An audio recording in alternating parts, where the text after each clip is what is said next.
So this is one of those racing wheels I've been looking forward to check out. Simply that has to do because the TMX do give me like a Logitech nostalgia feel. Maybe this sounds kind of weird, but it's just the way how this thing actually looks. This racing wheel is compatible with the Xbox Series S, X and the PC, having complete width pedals and having the option for different, let's say, overall, experience when it comes to the racing. This has to do with the 270 degrees and 900 degrees rotation configuration, or switching between these options. It also implements all kinds of buttons and triggers, and you can just very easily add this to your desk, what I'm actually going to be doing in this video. Where the TMX comes with normal, let's say, pedals, we can combine this with the deluxe ones that you have with different models or can buy separately. But this is one of those configuration ways with Thrustmaster that is a possibility, and also have the option for the external shifter. The original pedals can be modified, or basically we can replace in different locations when it comes to the pedals itself. So in this way we can, let's say, do a little bit of a customization with the cheap pedals you're getting inside of kit itself. So another thing I'm really looking forward is the way how the force feedback will feel, because this is a combination of the drive bell but also having gears in the inside of the wheel itself. So the overall, let's say, experience is going to be so much different than think about Logitech itself or different models of the Thrustmaster lineup. So at first I'm getting some Logitech vibes, but actually seeing the product in real life, I'm kind of disappointed with it. Because with the Logitech wheels, we're getting these very nice leather racing wheels. And when it comes to these things, it's plastic with rubber. And that is one of the things I found always a little bit disappointing with the Thrustmaster. So at the front, we're going to get ourselves all of the needed buttons for this going to the menu. That's one of the things that is most of the time compatible with all of the games if you're going to be using it with Xbox or at least with the PC. The D-pad, a tiny one over here, and clickish micro D-pad. And over here we find the LB, RB and the AB, XY. They did went for the very nice metal shifters. That is another thing. Some of them have these very weird buttons or just plastic from plastic. But that is one of the things I find very appealing to it and have a satisfying click. So where the racing wheel has a very nice weight to it. I must say the way how this thing just feels the plastic. It's a kind of an cheap feel plastic. Let's put it that way. Over here we're gonna have the USB cable. It's similar to the Xbox with the brake cable. And then we're having here the power that you're going to be plugging into your wall. With Logitech having adapters, or some maybe if you Thrustmaster have the same thing, but with this particular wheel, we don't have it at all. So we're just going to be plug and play situation.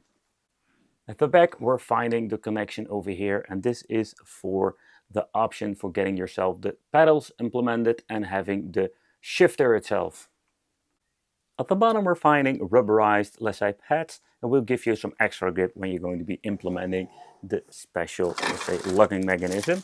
And the locking mechanism is made out of plastic, but also have these rubberized pads. When you're going to be putting it on your desk, going to be plugging it in here, it's going to be a very nice configuration of rubber pads and will give you enough, let's say, grip on any desk whatsoever. And the huge screw is going to be having the same thing that we have seen with the Thrustmaster before, having the special locking mechanism. It's a combination of metal and plastic. And adding this to your, let's say, setup is not going to be a problem whatsoever. Whee! Alright, so how about the pedals? Let's talk about that. So this is not like the cheap pedals. I must say Thrustmaster does give you some okay pedals when it comes to that. And I mean particularly when you're looking at the pedals. Already mentioned before, you can just unscrew these things and put them in a different configuration. It's how you personally love to configure this. But when you're looking at the brake and the acceleration, they do have different springs underneath.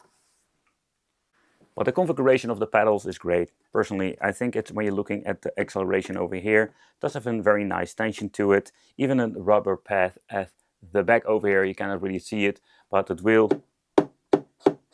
give you a different sound. We're actually putting the pedal to the downwards position, and the same goes for the brake itself, and the tension is absolutely great. So when it comes to the pedals, I'm quite satisfied with this. Even for, let's say, a cheaper solution out of the box, I think they are going to be great.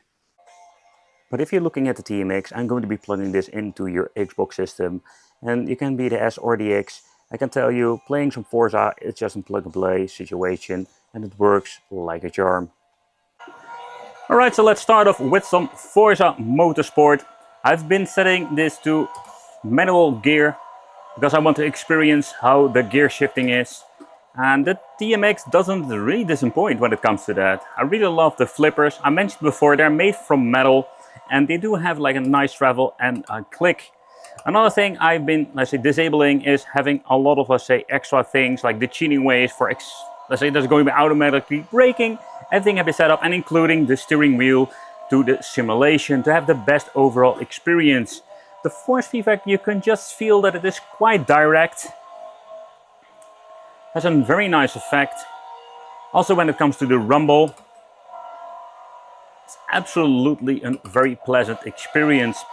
I've been testing out all kinds of racing wheels. Some do have this aggressive force feedback, and this is not the case with the TMX. So it doesn't really disappoint when it comes to playing some Forza 7. And this is absolutely a blast. I found it disappointing that they went for like the rubberized, but the rubber is a very nice grip. I personally prefer to have like a leather steering wheel. Another test I wanted to do, how does it actually work out when it comes to Formula 1? Because it's not only simulation, but it's also crazy fast. And you can just really feel that the force feedback is kicking in, particularly getting in higher speeds. You need to really hold the freaking wheel itself because it is super sensitive. Let's check out if we can even get this thing on the track and keep it there. Ooh. I do love the pedal and the acceleration. We don't need a lot of steering going on. Oh, this is really sensitive. But it's a lot of fun. You can just feel how strong the force feedback of the wheel is now actually. And I can tell you it's just right, or just enough, right amount that you're going to be needing for playing a game like Formula 1. I've been playing on those, let's say, higher end wheels, and you just need to grab that wheel like crazy, to the point that we need to go to the gym to actually hold it and keep the force feedback in check and the wheel itself. So far so good. Whoa, man, oh man, this thing is absolutely nuts. Oh. Well, I've played all kinds of different games, particularly when it comes to Dirt 5, I was quite disappointed. Simply because out of the box, the feedback functionality was not great, but if you want to play some Formula 1, ooh, you can feel the sensitivity, the responsiveness, but also in combination with the force feedback, this is absolutely a lot of fun. Try this with one hand. Oh yeah. Nevertheless, it's a great wheel, but of course, the question remains, is this something for you? That is only you can decide. Thank you all for watching, and it will be great to see you in the next video.